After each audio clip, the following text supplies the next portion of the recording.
It's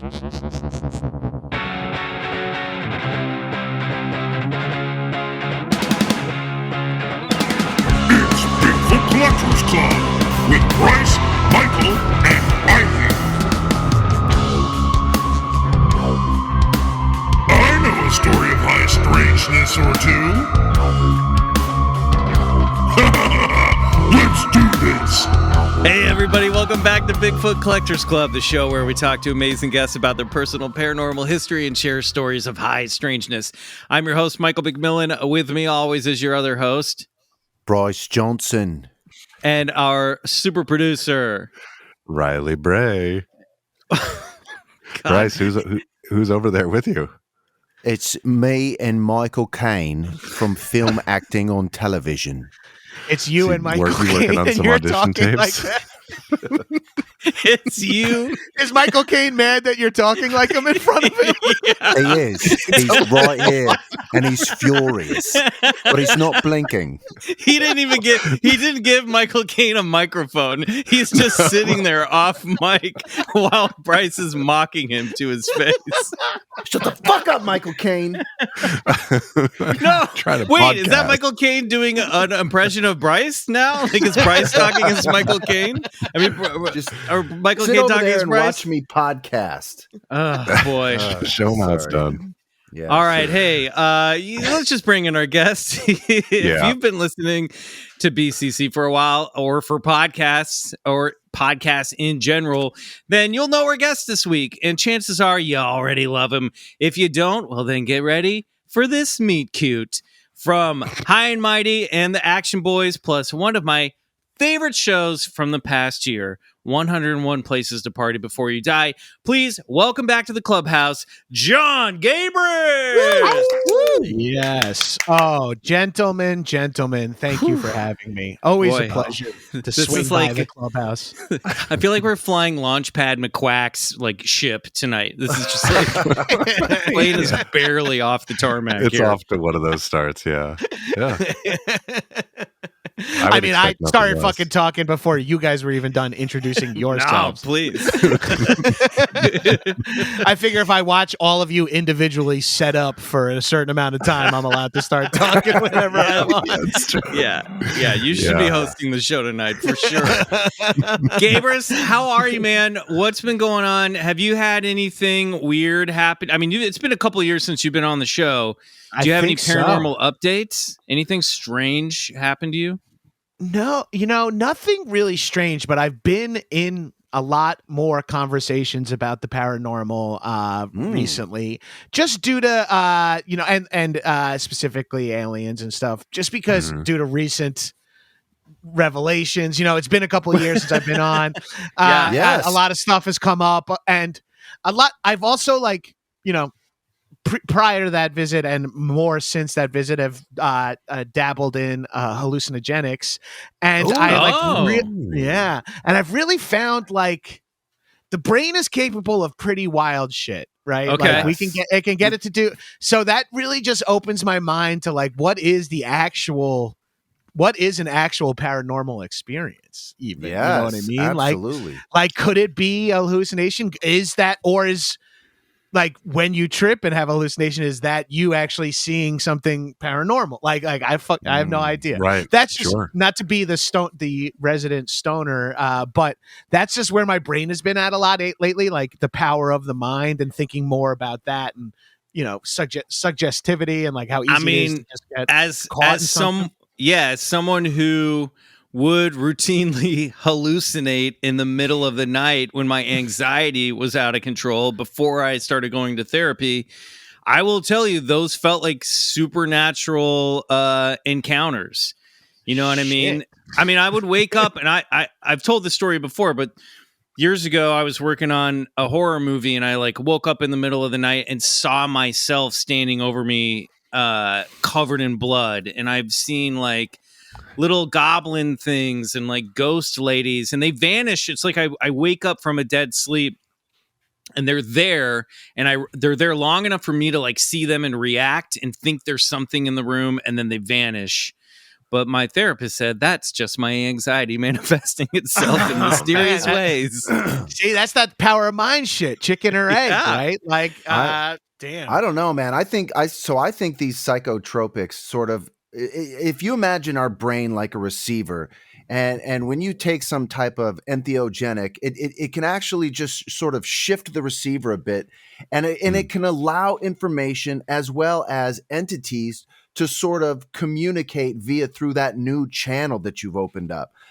For most of us in our day-to-day life and our awareness, that channel is blocked off and closed and shut down. And, I guess a good test would be is if you start receiving information that there's no way possible could be coming from you or your subconscious.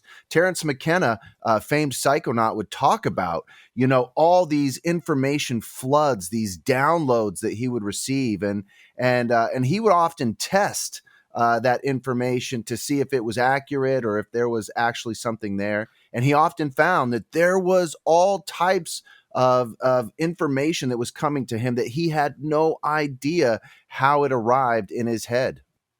Yeah, I mean, Bryce, you just articulated way more articulately what I was going for. It's like if you look at it from one direction, I might be tripping and seeing an alien, or is this alien activating the same thing that would make me change my viewpoint, turning on the black light or whatever, Or does the nature of the alien manifest and exist only if it's like psychically projected into your brain? You know what I mean? Right. Like we don't how does a life form exist, right? Like, is that its thing? To like anchor into something in your consciousness in order to project into this reality, which I think some of this UFO stuff might be something like that. I'm gonna keep testing. I'm gonna keep my eyes and ears, all three of my eyes open, and I will report back again in a couple of years with some new stuff. But you're doing the good work, because listen, we can only explore so much of outer space. Inner space is just wide open for us to start exploring on our own in the safety of our own homes, and that's where the real exploration is done. Gabrus, have you gotten either so high or have you like tripped on something that you felt like, oh, wait a minute, I might be making contact with a higher consciousness here? Or do you just think you were super stoned? I did some pretty intense, I'm not going to go into specifics for protection of my inner child, but when I did some intense psilocybin therapy, like where with like a professional, and I couldn't say like I was deep inside my own mind, and it was represented to me like metaphorically. I was like, my mind was like, it was pretty wild. Short story, I met a few younger versions of myself and spent a fair amount of time with them. Yeah. Wow. In a room at once. A few of us in a real room that exists. A few versions of myself throughout my life all spent time, and we were all like teaching each other stuff. It was Whoa. really fucking crazy. Were you like shaking him? Work harder, get up earlier. What the fuck are you doing? No, it was kind of like, oh, dude, I know why you're like this, and they were going like, I know why you're like that, like and like we were kind of like, and then I could feel their emotions at the same time as mine. So when they were positive, it felt like 4 times as positive, and when it was sad, it was like debilitatingly sad. Whoa. Like I could feel all of our psyches at the same time because it was me. It's very fucking cool. But that's just inside stuff, and we're just getting into outside looking at the sky season. So I'll be a little more available if anyone's listening to the airwaves. Yeah, great. We should go, Gabrus. You should come with us. We should do like a UFO watch someplace one night, Gabrus. You should come with us. Let's go on a little field trip and do. I should bring one of my buddies who's like a legit. Like you guys will go like, okay, yeah. I don't think we should hang out with Gabrus and his friends anymore. But this guy is like also a big paranormal. He's very knowledgeable, has seen, watched every documentary, read all the books and stuff too. Great. He's a good buddy of mine. Just doesn't, he's an actor, but he loves this shit. So sounds like we would have nothing in common, Gabrus. Yeah, I know. And he's the guy who I first did shrooms in the woods with, and he's the one who got me. When I say I've been having these conversations, it's with my buddy Tyler, who's informed. Yeah. Yeah, we'll vector in some UFOs, Stephen Greer style. We'll use some CE5 contact vectoring. I fucking love that. I love jargon. Tune up your brains to CE5, my guy. We're talking to the aliens. Yeah. Well, all right, boys, everyone's set to CE5. Click, click, click. I was on CE4. Hold on. Wait, we just all touch our dicks together, Bryce? I feel like this is a scam. No, this is called docking. Don't worry. This is called docking. This is how we get the aliens to land here. We have this to is dock what Timothy first. Leary did. Trust me. It's saved.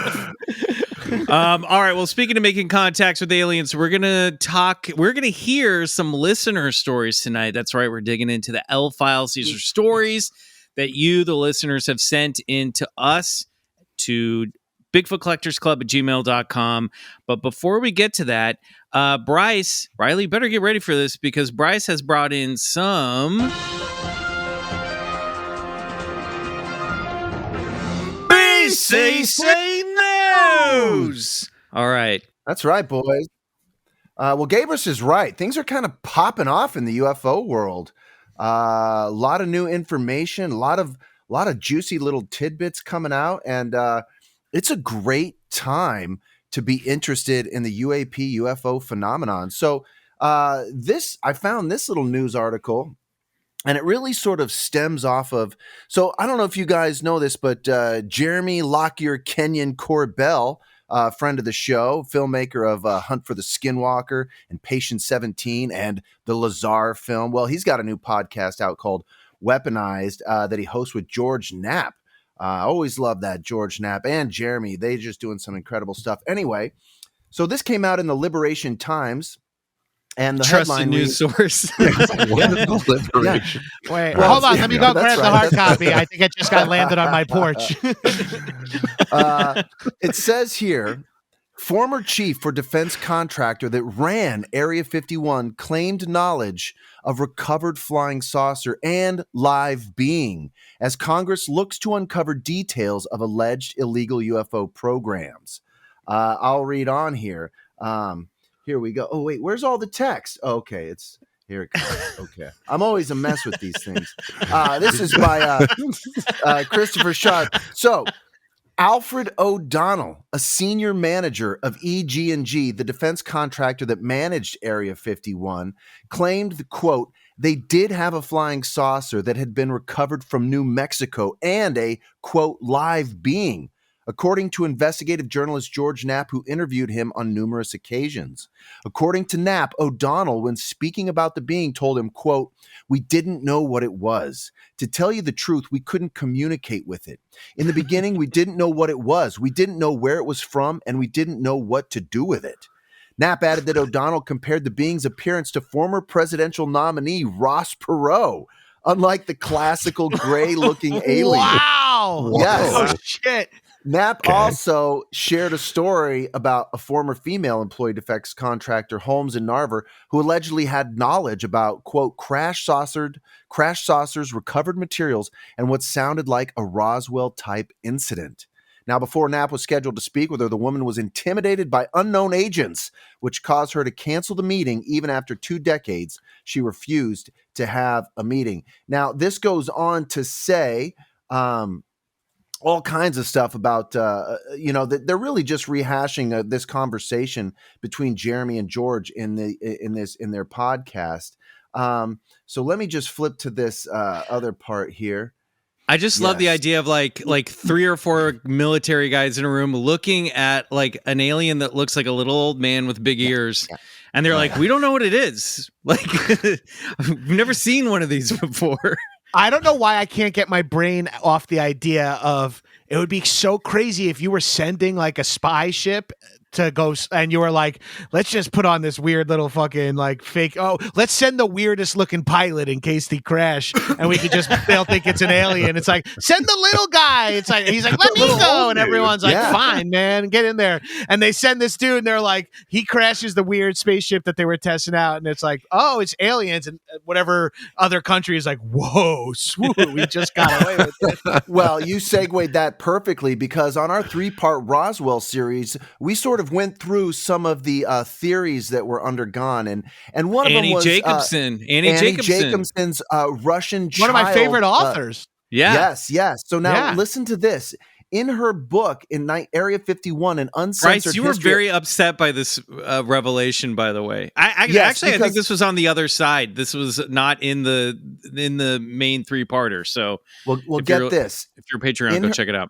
In her book, Area 51, An Uncensored History of America's Top Secret Military Base, Jacobson detailed how O'Donnell, although not named in her book, told her that the Roswell incident was not the result of non-human intelligence, but in fact a Russian craft with grotesque child-sized aviators, and quote, developed in human experiments by Nazi doctor and war criminal Joseph Mengele, which is just fucking ridiculous. But she put it in than anyway. You think.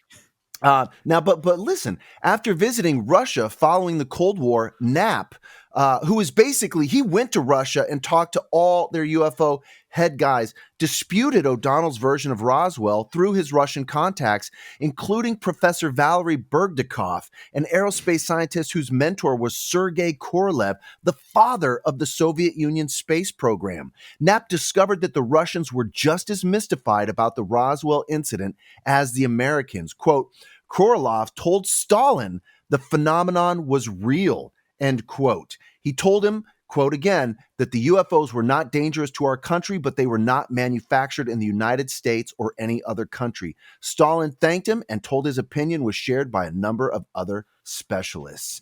And the article goes on to recollect some of the more in-depth conversation, but I love this. And basically what George Knapp was saying is he had been vetting this guy, Alfred O'Donnell, who was basically, the head of EG&G, which was put in charge of testing nuclear weapons sites in the desert, and basically handed the keys to this new secret base. They're like, well, you be in charge. You're already handling our top secret atom bombs. This guy fucking ran Area 51, and he had meetings with George Knapp for years saying, yeah, we recovered something. And if you think about it, the idea that the Russians stole some secret UFO and had this secret UFO technology, and they're like, let's put in grotesque childs in it, and they'll fly over to New Mexico where it'll be discovered and hopefully crash, and it'll cause a panic. It's ludicrous at its most face value. Well, they launched it from Mexico, not from Russia. So I'm just going to fact check you on that one. No, the idea was that the Russians sent this UFO. I know, but from Mexico. From Mexico. They were in Mexico where they launched it from. That's in the book. It doesn't matter. It's ridiculous. And George says here. But wait. So why would you take O'Donnell's word for all this other stuff, but not for the stuff that he told Annie Jacobson? Well, that's a great point. You can't take any of his word now. Because he's changed his story. To get in Jacobson's book. He probably received a lot of heat, apparently, from what George says, because they found out he was having meetings with this guy who uncovered. It's almost like you don't know who to trust in the UFO world. Well, that's right. I mean, no one. It's an astute point. They both could be full of shit, but honestly, and I'm from the school that they could also both be true stories. Interesting. Yeah. Like that's not impossible that there are a handful of people in multiple countries that know about aliens and are using it to their advantage also to try to do high level fucking sketchy shit too. Yeah, they're not mutually exclusive. Sure. Weird experimental like psyops and aliens can both exist. Yeah, well, which is terrifying. And that's people are going to use that against us, man. Yeah. They know, man. And I'll end with this. Knapp's recollections of his encounters with O'Donnell came after legislation was passed into law by President Joe Biden, providing protections to potential whistleblowers involved in secretive programs not reported clearly and explicitly to relevant congressional committees relating to alleged retrieval and reverse engineering of potential non-human craft. So now we have a new law in the books that protects whistleblowers from coming out of these SAP programs. If they want to talk, if they know something about materials recovered or entities recovered, now they can talk with immunity. Come on Now, this I've sort of- podcast. Come on this exclusive on this You'll be podcast. safe. It'll be You'll be fine. fine. Yes, you're gonna be fine. You're gonna be fine. There's a law or something. You will have to watch us set up our podcast for 15 minutes. But you can come on the show. Yeah. Well, I've recently, like Gabrus, gone down the UFO rabbit hole, and I've got a whole bunch of other little tidbits and treats, but I'm not going to reveal them on here. You're going to have to join us over on the other side, our Patreon, where I've dedicated a whole episode to all the new little honeypots that I've managed to uncover here.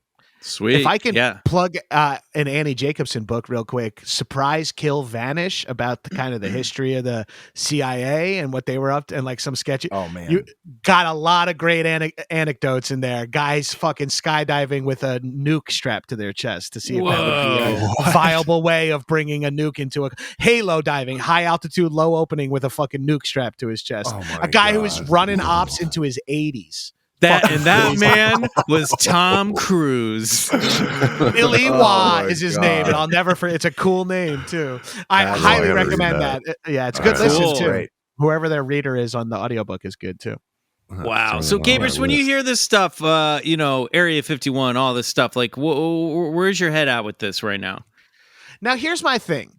I guess you said Roswell incident, and is that like a one-time event that happened? I thought Roswell and Area 51 were kind of they're two different places. Okay. Area 51's in Nevada, and that's where we believe there's a base that is. There is a base. There is a base. That's where there's a lot of sketchy stuff going on. It wasn't its existence wasn't confirmed until the 90s or early 2000s, but there is a base there. The lore goes that's the base where they would take crafts that they would find and store them and keep them. So like the base at Roswell, that was just where they first brought the craft and the alien bodies, and then the larger government came in and took those out of New Mexico. The Roswell incident, and then they had to bring them back to the clubhouse, which was exactly. 50. Yes, exactly. That's what I'm familiar with. That then now I understand what it is, and when I hear all that stuff, I don't know what's like. I'm just like, Area 51, of course. That's where I don't know exactly what's going on there, but I am aware that it's not fully above board. Yeah. I'd say that's a safe assessment. Yeah.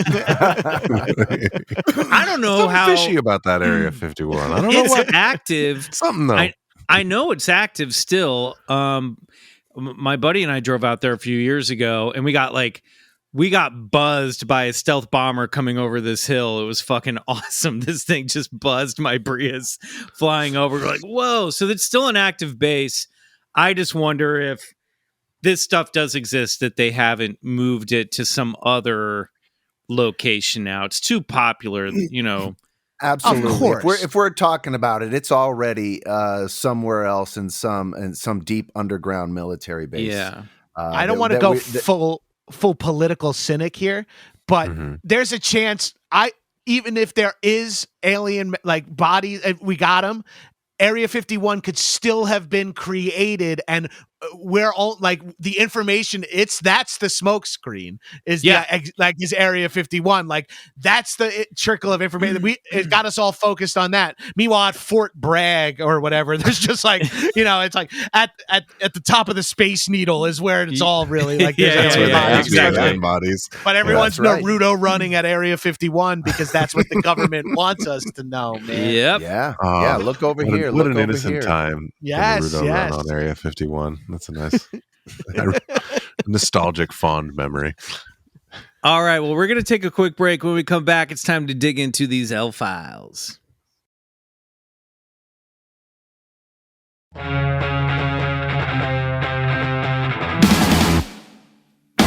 All right, everybody, it's time to hear some listener stories. We're getting into these L files. If you've had an encounter you can't explain, write to BigfootCollectorsClub@gmail.com and include the phrase L files in the subject line.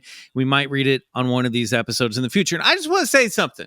Now, last month, I was very excited because you guys are sending in shit tons of L-File stories, and I'm very excited. So don't slow down. But I'm starting to get the sense, and I don't want to judge anybody, that we're getting some creepypasta trickling in here. This isn't... now, look. You we amateur could, writers out there, stop it. This isn't a short story contest. We could do a short story episode sometime. I'm not saying. Some of you guys are writing some really good stories.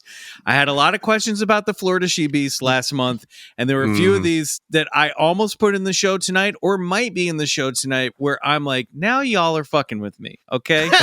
So I'm just saying these are stories in the spirit of the show that are supposed to be encounters that you guys have that you can't explain. I'm just going to put that little disclaimer out there.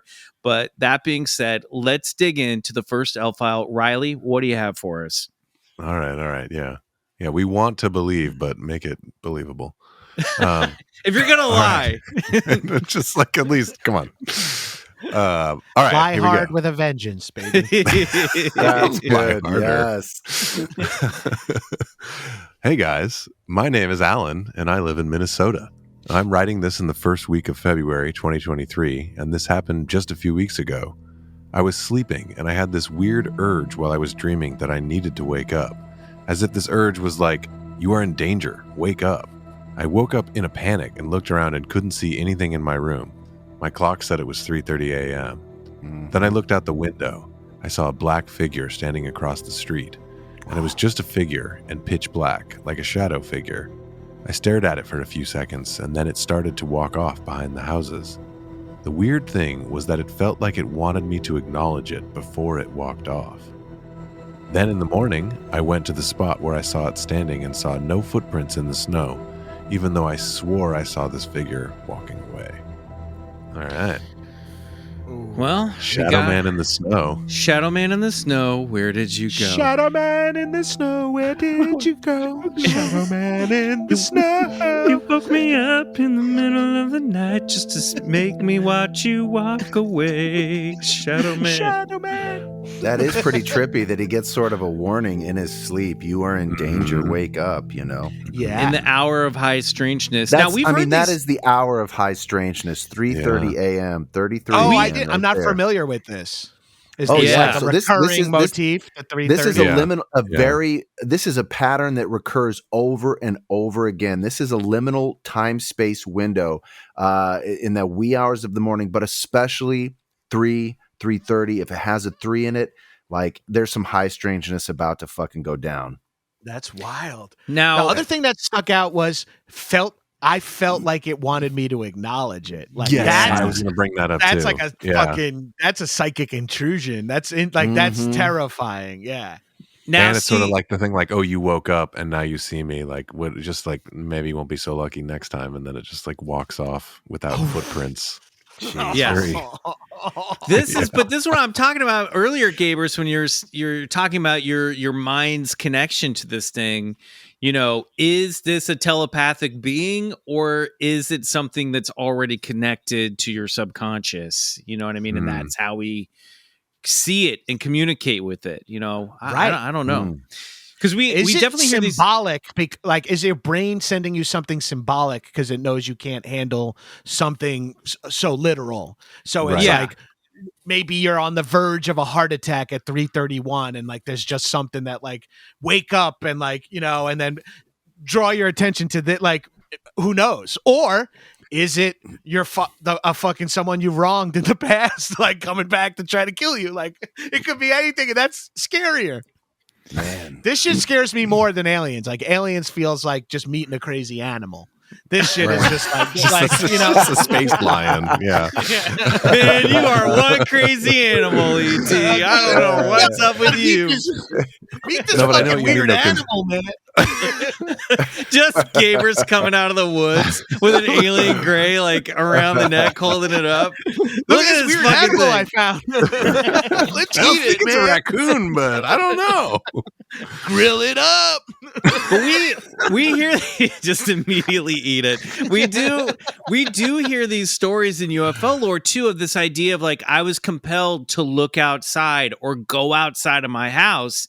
And that's when people then experience missing time or some type of abduction scenario. Yeah. So this idea of the like, I had to go, you see it in Close Encounters. The little boy is like, he's got to get out of the house. His mom's locking the doors and trying to keep him inside, and he runs off, So this has a bunch of classic markers in this story. Wow.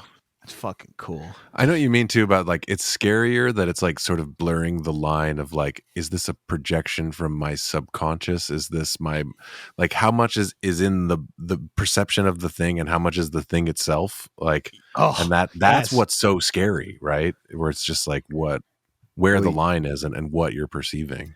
I like this because usually the shadow people end up at the foot of your bed or in the corner of your bedroom. This one's outside, like he caught it early. Like I was just about to come in, motherfucker. But that makes me think something else woke him up. Like something else that a counterpower to the shadow. Maybe the warning was from a separate entity being like, wake up, wake up, wake up. And then he scared the thing away. Right.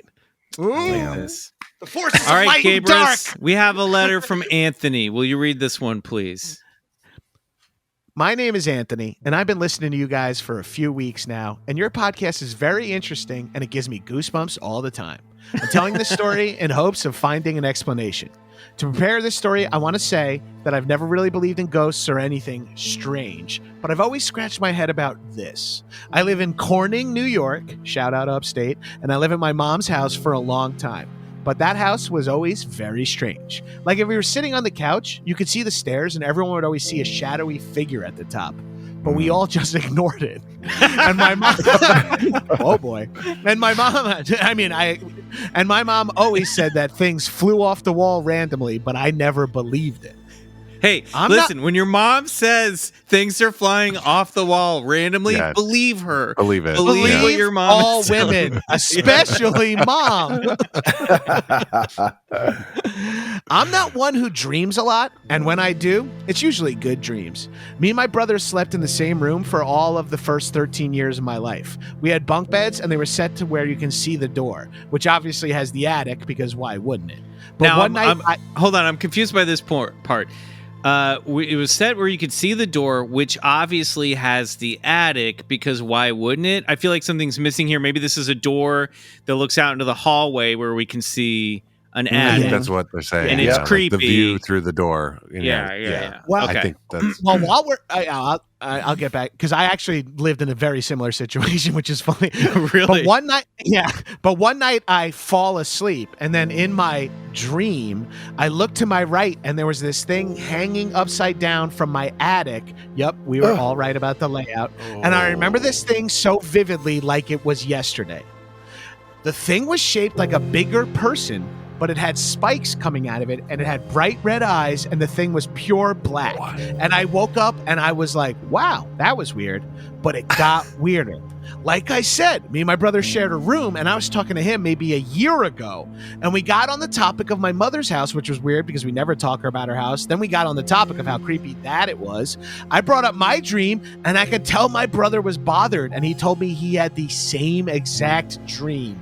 Same details and everything. Like, exact same. We both got goosebumps and agreed to never talk about it again. But here I am. I'm curious what's that about, and if you guys have answers. I really hope you guys see this and read it on air or reach out back or to me.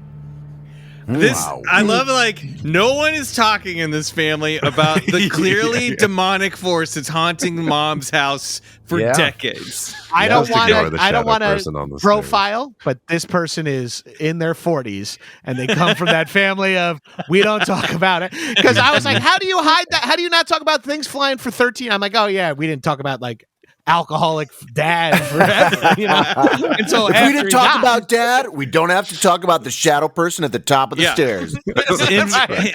In certain families, some demons are metaphorical and some are quite literal, and we just ignore all of them. It sounds like, Michael, you're right. It sounds like there was some paranormal happenings, some poltergeist activity in this house. Now, one of the things doing this podcast that I think was a huge revelation, and Michael, you might agree with me, is that we have sort of found out that the UFO and alien phenomenon is not separate from poltergeist activity. In other words, people who have had UFO experiences, whether it's contactees or abductees, they will often report later on that they had paranormal activity happening in their house. Like, it seems to follow the UFO phenomenon, making you sort of question, like, are they somehow related, or like, is this some, type of umbrella phenomenon at large? Like, what the fuck is going on? Or it happened counterpoint, consider the messenger at this point too. Like, yes, if they're like, that's right. And they're like, I also won the gold, and you're like, all right, man. Like, you get like a little juice, like you like that's what's. But also, they're so intertwined in that in a way, Bryce, tell me if this is a potential hypothesis. People confuse the two encounters, I bet, too. Yes, I bet absolutely. some people whose brains are more like in the religious sect may have an alien encounter that they deem a demon encounter, or someone who's really like into like sci-fi definitely. shit might be like activated towards that, but it could be the ghost of someone that they're actually feeling. Well, you're spot like on there, Gabrus. And then, like, sort of going back to that receiver mode, like, whatever this phenomenon is, it seems to be able to access your innermost subconscious and conscious, and it pulls from that. This thing seems to be able to mimic, to reinterpret, to show. It's almost like a mirror. It can basically pull from your belief construct and use it against you. It happens all the time in this UFO mythology, and as well as this poltergeist stuff too. So who knows what the fuck's going on? How do you think that applies what you just said to Anthony's dream and his brother's dream situation? Well, I don't know. I was just thinking it's, I don't know. Obviously they had some sort, I guess it sort of triggered like my incident when I was young, seeing that, like me and my brother were on bunk beds. I asked my brother maybe if he it's the ever, bunk beds. Yeah, maybe but I saw beds. that I saw that demon entity cross my window, and I've often wondered, like, because I've seen things in the sky and stuff too, and I've sort of wondered if that's how I was interpreting what I saw when I was young, because I was in a Lutheran school. Maybe it wasn't. Maybe it was more alien than demon. I don't know. Mm-hmm. Right. I'll take a writer's room stab at this. If I was going to pitch this story, I think I would say maybe it's just a traditional haunted place, poltergeist activity, and that entity is showing itself to the boys in their dreams, and that there was something up in that attic, and was the source of the stress, the poltergeist stress. Yeah. Right. So, I mean, if I were writing this horror script, the next step would be, we got to go look in that attic and see what's up there. We got to go back to the house. Oh, see, I was going to pitch that this is in real time of Anthony's letter, and so they got to go to the old house, ask if they can sleep upstairs, and like try to get the dream again. But it's like another family lives there, and they're like weirdos too, or whatever. Like, they kick the new kids out of the room, and they take over their bedroom. Like adults sleep. So I want to almost try that at just some random house, see if it works. Hey, you don't know me, but I used to live here when I was a kid.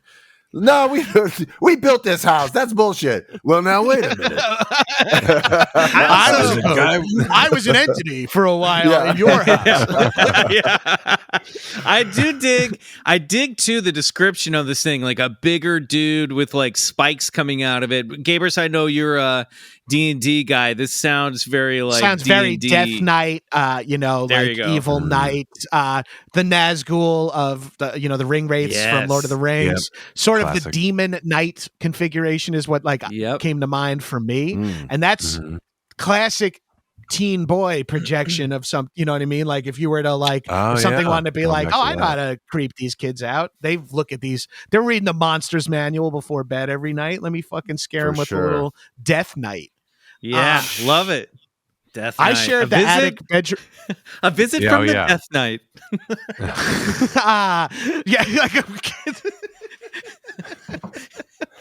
He's just like leaning in the window, and the kids are like pointing at.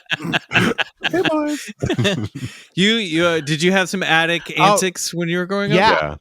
Yeah. My dad, when my third brother, the youngest brother was born, my dad finished the attic, half the attic, and me and my young brothers closer in age, we moved up there, and we kind of had like our run of the place, but there was still half an attic, and there was just a door that went to the attic, and it was pretty scary to have in your room as a kid. Like it was it was like fine to have it in the house, but when you're just like we're like sleeping next to it, and one night early on in living in the room, the door does that thing where the wind changes, and the pressure changes, and the door rattles in the thing, and it scares me and my brother so bad. He's younger than me and more athletic. Even then, still is. And we hit the stairs, and he sprints down so fast, and I'm at the top of the stairs, and I have a full blown like it's right behind me moment, and I jump down the stairs, and I'm like a dumpy 12-year-old. I fucking sprain my ankle, and I'm screaming bloody murder. My dad hears like this huge racket, comes out to see me and my brother in like a pile at the bottom of the stairs, and he just goes upstairs, and there's obviously nothing there, and I have to be on crutches in school for like 4 weeks. Wow. Looking up the stairs, like, with never really giving context. Gamers, that's exactly how my dog Zola reacts if like a paper bag falls over on the kitchen table.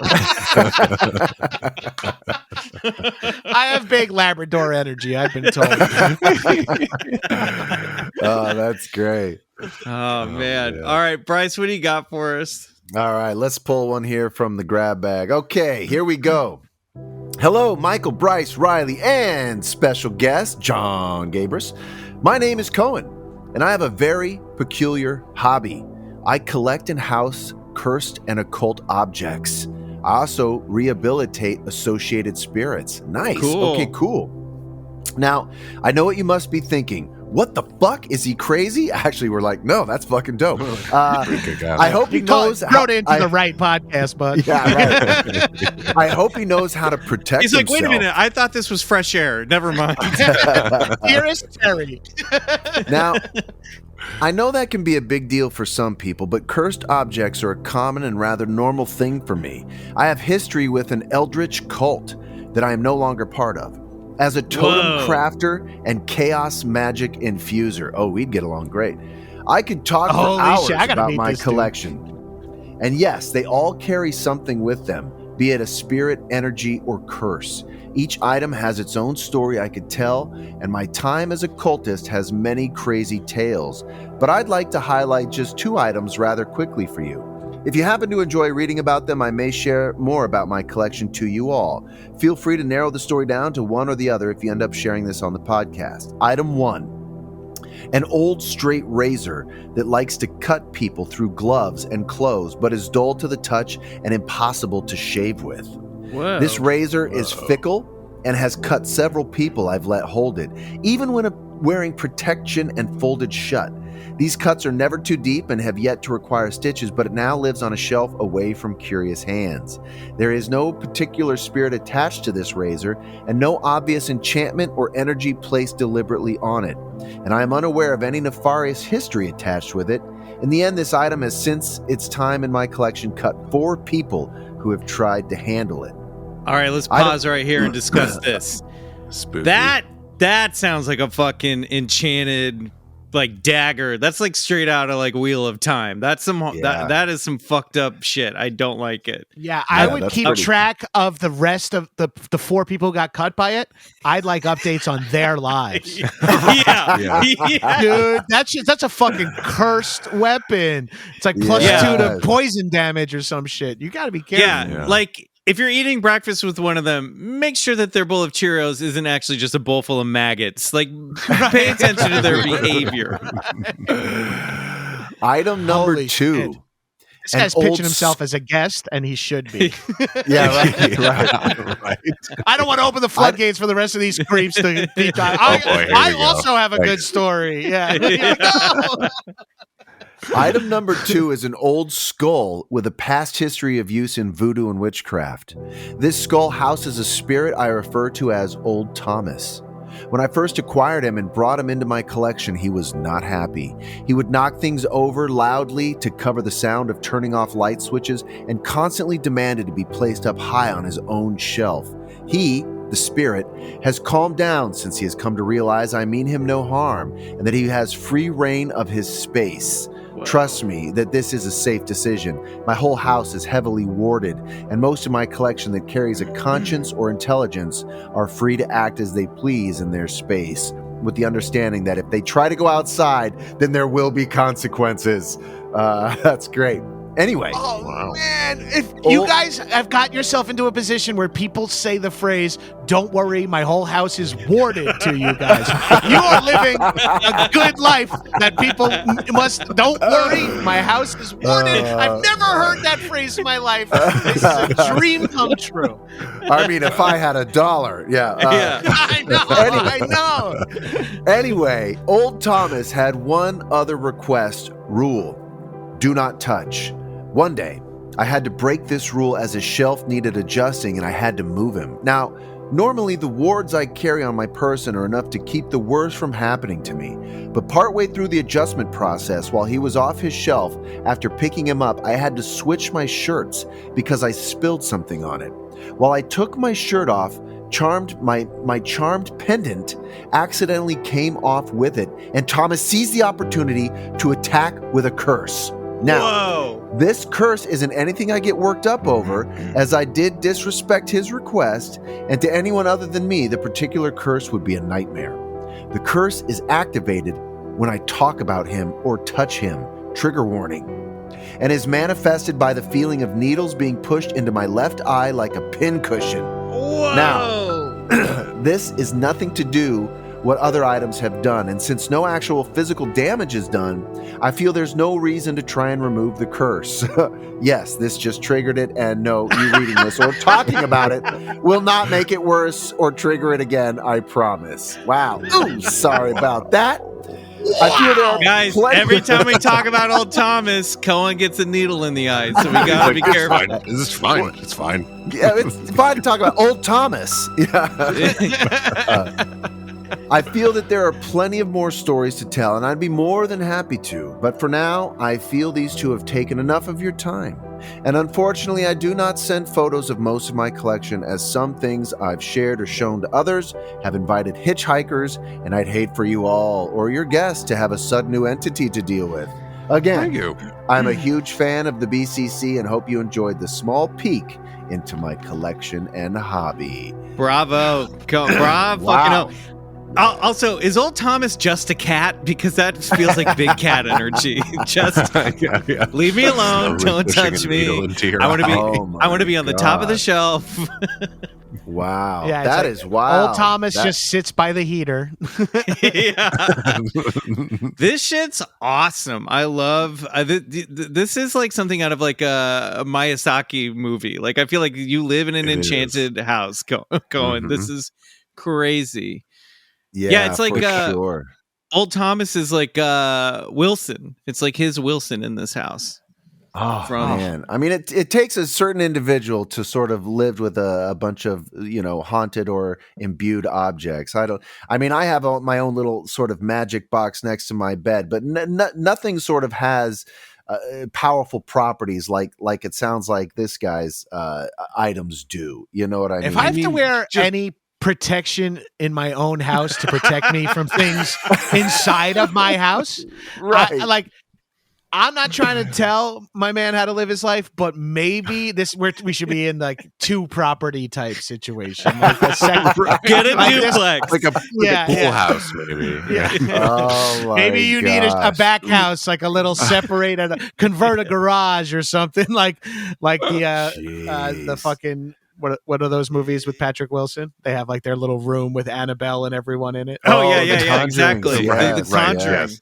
Yeah, the Just Conjuring. the casualness with which a haunted skull placing a curse on you that drives a needle into your eye, and the way that is described, just so like, don't worry, it's not like a big deal. Like, it's not something I need to worry about. Yeah. Really, it's Well, just the thing he said that creeped me out was like, well, it doesn't do any physical harm.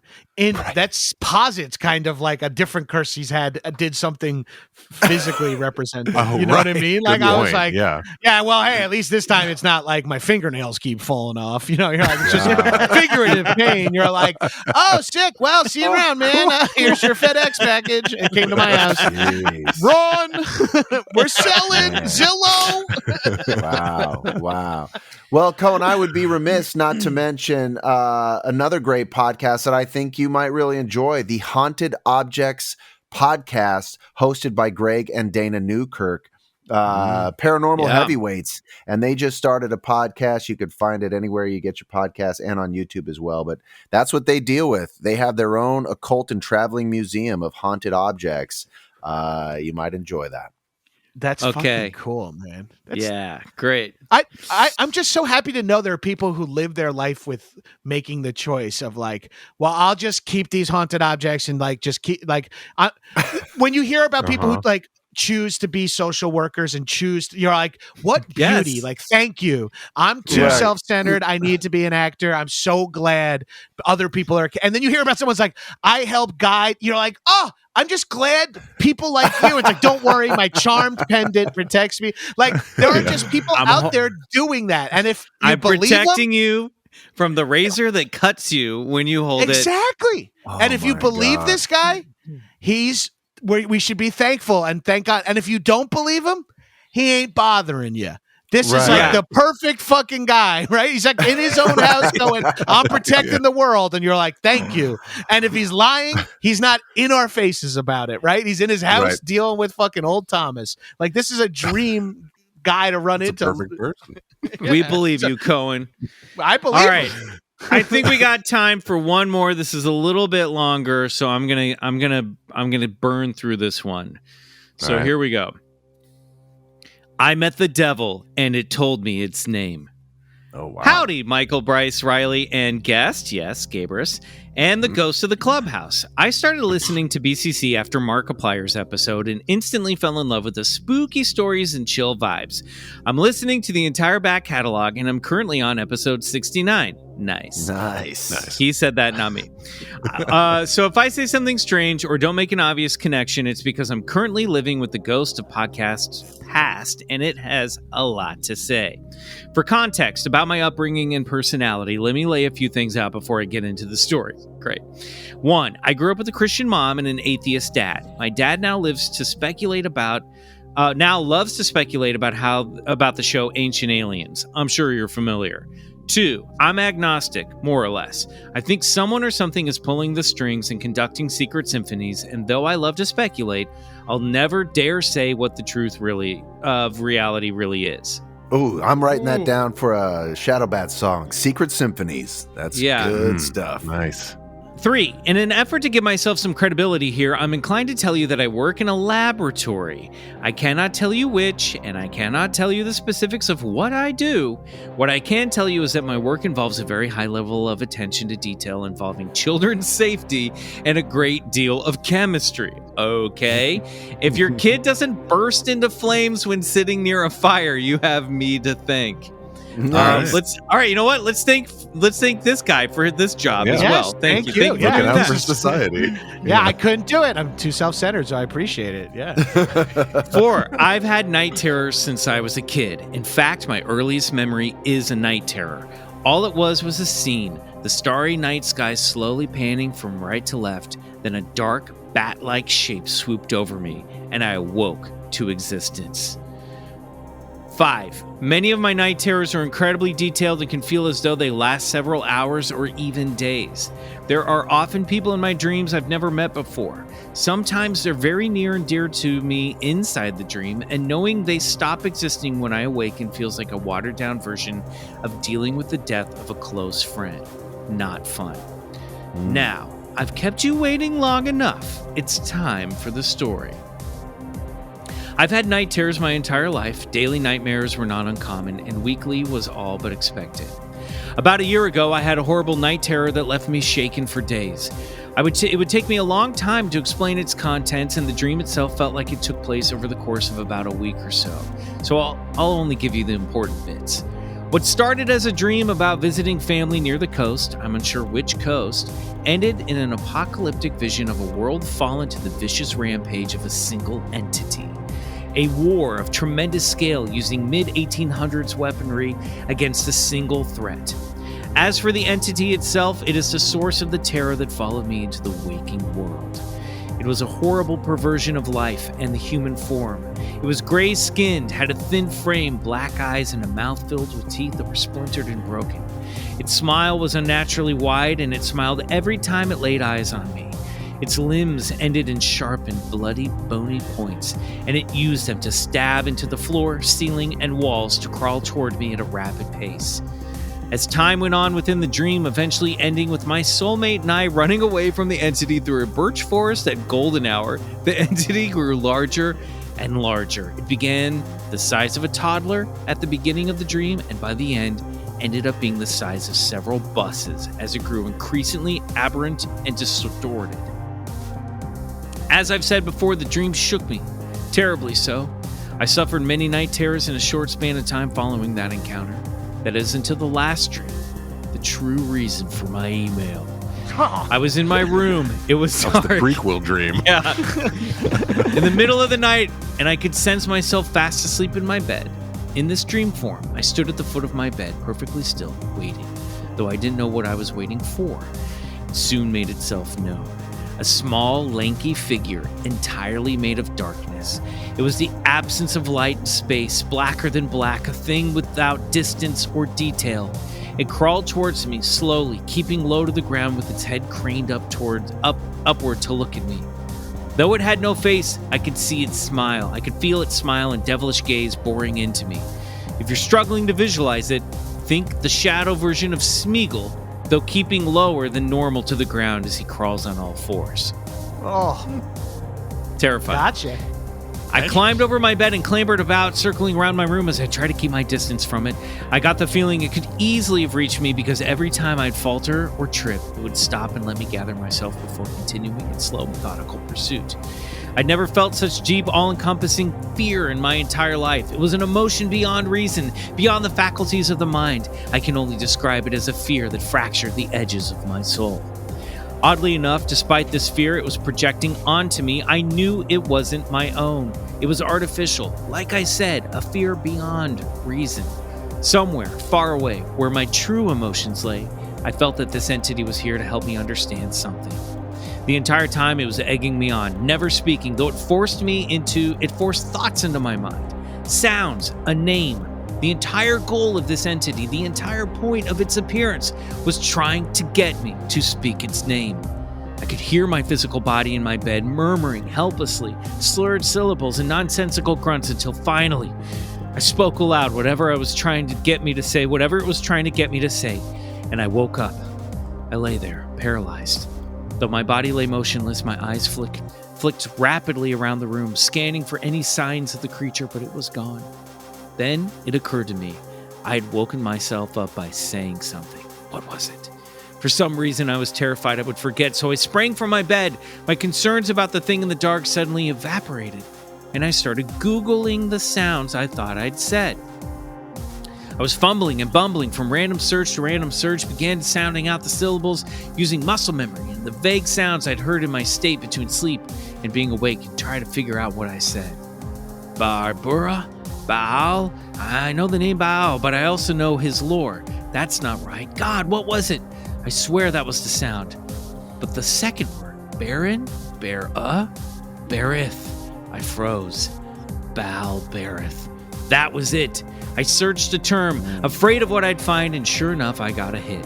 According to the Bible, Balbereth and Elbereth are gods worshipped in the Shechem in ancient Canaan. Now, that's all well and good, but one specific account caught my attention. According to admirable history, written in 1612 by Father Sebastian Michaelis, Balbereth had once possessed a nun. During the exorcism, Balbereth volunteered not only his own name and the names of all other demons possessing the nun, but the names of the saints that would be most effective in opposing them. Now, I can't help but recognize this theme of, quote, the power of names, end quote, that comes along with this entity. Stranger still, despite the deep, soul-crushing terror that the shadow entity I believe to be Balbereth instilled within me, I now feel strangely comforted by the name. You may think that's alarming. I thought so too. I would likely still think so, were it not for one undeniable fact. I've had night terrors my entire life. Daily nightmares were not uncommon, and weekly was all but expected. It's been 1 year since I met a devil. I haven't had a night terror since. Thanks for reading, BCC. Take care. Walter. And no, despite the name, I'm not an old man. I'm 24. Shit's wild. Walter. Wow. That was going to be a great chapter in his anthology series. Yeah. That was fucking. If it's narrative fiction, he crushed it. If it's true, holy shit, wild. Either way, I enjoyed the fuck out of it. Not the first time that we've heard stories of like people dreaming of entities. This kind of comes full circle with the what was it? The Death Knight, the Demon Knight. What did you call it? Yeah. Death Knight, maybe. Yeah, the Death Knight. In that other story, this idea of entities presenting themselves in dreams, because maybe that's a medium where they can manifest more easily, as we're because sort your of in the receptors REM are state. different, right, Bryce? Your frequencies. You're tuning. When you're dreaming, you're fucking with the dials. Oh, that's not when a you're liminal sitting at your space. laptop. Yeah, For sure. Yes. I wouldn't think it. I'm not surprised or shocked too much by this idea of that you could grab a name of a demon, Google it, and find it. You know what I mean? It's possible. That's where shit gets hairy for me. Is like when you pull a name from the dream space, and then you're like, maybe I'll throw it in a Google search. And you're like, oh fuck, it has biblical canon. That's not good. That's not good.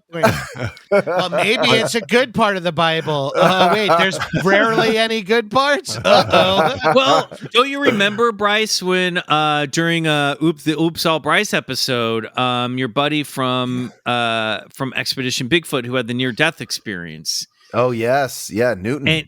Newton said that in his experience he met this entity called Amy, and we Googled that, and that turned out to be some sort of demon from the Lesser Key of Solomon. So it's not the first time we've heard something like this. Yeah, for sure. I mean, that's fucking wild, and it's so weird because halfway through the story, I was triggered.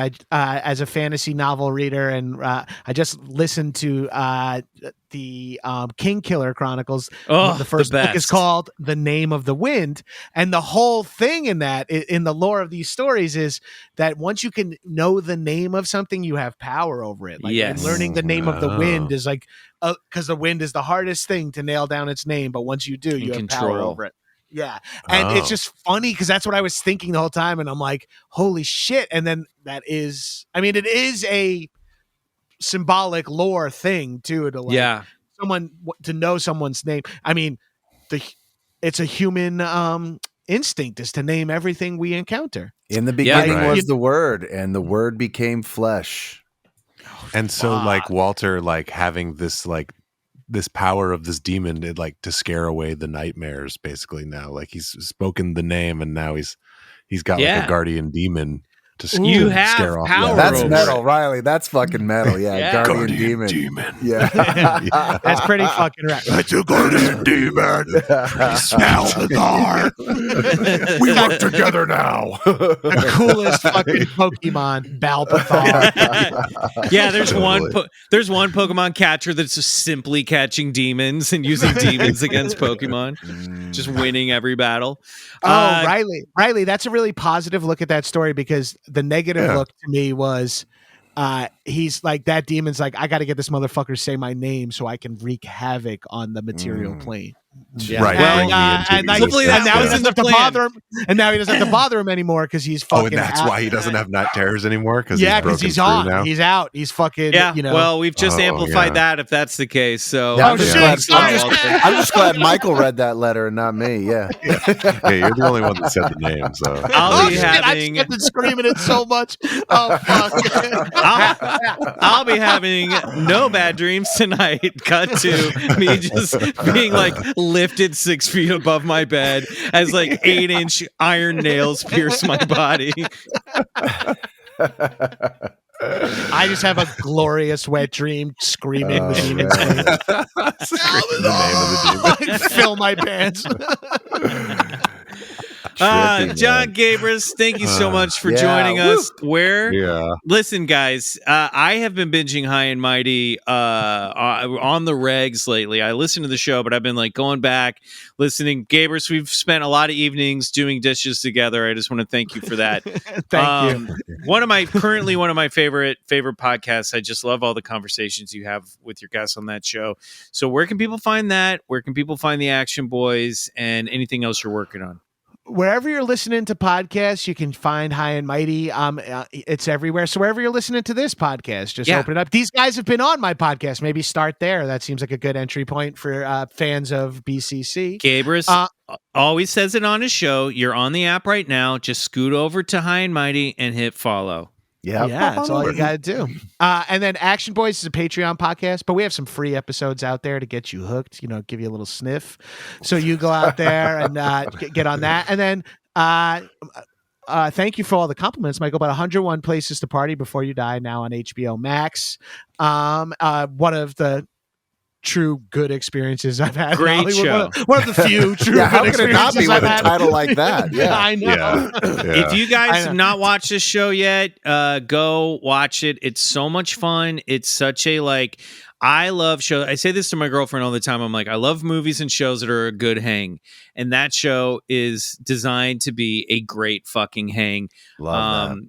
So watch it. I love thanks, it. I don't know what the future holds, but boy, oh boy, I hope you guys get to do more. Neither do we. But I'll tell you what the future does hold for David Zaslav, CEO of Warner Discovery. Profits. I don't know what it means for the art that he now owns and is the chief executive officer of. I can't promise what that, but I know Homeboy's making some cash. That's what I know about the future of my show. Great. All right. Well, we'll keep our fingers crossed. We're waiting on a few Thanks, pickups guys. over here. So we'll Right. keep Everyone, We'll burn a hands in. candle for Pickups you. on 3. 1, 2, 3. Pickups. Pickups. Pick up. Fuck yes. Awesome, Please. man. Well, Pickups thank you all so around. much. Yeah. It's been a blast, Gabrus. Thank you. Always is. Later, boys. Love me some Jon Gabrus. He's the best. So fun to have him. And you know what? We should go on a quest. We'll figure out a quest to go on with Gabrus for sure. We'll make We it need happen. another quest for sure. Definitely. You got to do a quest. All right. Don't forget to follow us when you're following High and Mighty. Click that follow button on Spotify, Apple, or your favorite podcast app so you never miss a single episode. We want to hear from you, so please rate and review while you're there. And if you drop us a 5-star review on Apple Podcasts, we might read it on the show, like this one. By Blythe Soulless something. Soulchi. I don't know. Found via Truest Blood. I came to the podcast via the podcast Truest Blood, the episode Michael was a guest on, and kept listening and learning, and then binge watched Expedition Bigfoot, and now listening to Riley's music. This podcast has it all. Excellent hosts, guests, and energy. Love these guys. I'm off to become a Cosmeteer Patreon member. Yeah. That's what I'm talking about. That is Well, a thank Hall you of Fame for- review right there. Yeah. that 5 is stars. Doing That's all of our great. content. We Yeah. love you for that. Just hitting all the Love notes, that. Might Well, have to if you- laminate you a Club Scout card, buddy. yeah, send us your address. And if you want more Bigfoot Collectors Club and more of Riley's music, check out our Patreon, BCC The Other Side, for 3 additional bonus episodes every month. Head over to patreon.com/BigfootCollectorsClub. Join the Cosmeteers while you're there. And be sure to follow us on Instagram at Bigfoot Collectors Club and on TikTok at BCC Pod. Follow me on Instagram at McMills and hit me up on Cameo for a personalized video from me to you or a loved one. Guys, it's been a minute since I've done some birthday wishes, so hit me up. I know y'all are having birthdays. Yeah, hit me up too. I'm on those socials, or just check that awesome link tree Michael created in our Instagram bio. Hey, I'm going down the UFO rabbit hole. You got to come join me. Take the red pill and let's slip on down that hole. Oh, no, Meet us don't over on- take the red. Oh, no. Is it? Oh, is it the blue pill? Well, just let's just say that phrase has been co-opted. Oh Bryce, no, I take it back. yeah. No, don't take anything. like a Just cool don't take any alien fun pills. Matrix I way. was Yeah, saying, yeah, take the little mini Yes. cake from Alice in Yes. Wonderland. Yes, that's what I meant. Hey, anyway, come down that rabbit hole with us over on the other side. I'm going to do a whole UFO thing. You got to meet me there. Yeah, that Yeah. episode will be dropping not this week, but next week. So join us over there. It's going to be a blast. Yeah, I mean, I'm echoing that. We're jumping over on the Patreon right now. I can't wait to record this episode. Yeah. And you can't wait to hear it. So join us. And yeah, I'm Peace Drone at Instagram. All right. We want to thank Gabrus one more time for joining us. And we need to thank a fresh batch of Club Scouts who have joined us on BCC The Other Side. It is time for some Patreon shoutouts. And I just want to say, if you're listening, you haven't joined the Patreon, I know we're talking a lot about it tonight. You should really, speaking of people who we need to thank for their positions in life, you need to thank these listeners, because without them, there wouldn't be a show. So let's get to it. Here we go. Allison. Thanks, Allison. Kimberly Castaneds. Thank you. Andrea Thomas. Thank you. Matt Winters. Thank you. Brandon. Thanks, Brandon. Adriana Bast Zamora. Thank you. Like Lonnie Zamora. If you're a deep diver, you'll know that reference. Joni Perfect. Thanks, Joni. Kelly Lowe. Thank you, Kelly. Keenan Derby. Thank you. Elise Broer. Thank you. Joseph Hilario. Thank you. Zach. Thanks, Zach. Ryan Serafinowicz. Thanks, Ryan. Hi Weiss. Thanks, Hi. Patrick Houston or Houston. Thank you. Nora Hem Cosmeteer. Thanks, Nora. Welcome. Christopher Pull. Thank you, Chris. Winona Alba. Thank you. It's like Winona Ryder and Jessica Alba, but in one person. Tom Summers. Thanks, Tom. John Arossi. Thank you, John. Michelle Connor. Thank you. Michelle Lockard. Thank you. Back-to-back Michelles. Jason. Thanks, Jason. Tracy Walker. Thank you, Tracy. Nova Zero. Thank you, Nova. I can only assume you're a space cop. Or a shaggy white dog that we love. Jenny A. Caldwell. Thank you, Jenny. Jacobo Wizards. Thank you. What a name. I must be a Final Fantasy fan. Evan Leach. Thanks, Evan. Apparently awesome. Apparently so. Thank you. Alex T. Thank you. And Zion Gonzalez. Thanks, Zion. Thank you, everybody. We have lots of you to catch up with. We appreciate it. We love you. We'll see you back here next week for an epic unlock from the other side. Until then, good night. And go get regressed.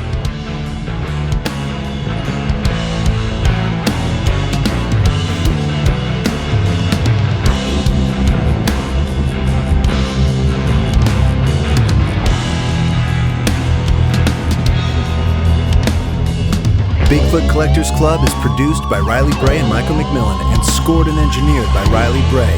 Our theme song, Come Alone, is by Suneaters, courtesy of Lotuspool Records. Do us a favor and support the show and unlock 3 bonus episodes every month by becoming a member of our Patreon, BCC The Other Side, which can be found at patreon.com/BigfootCollectorsClub.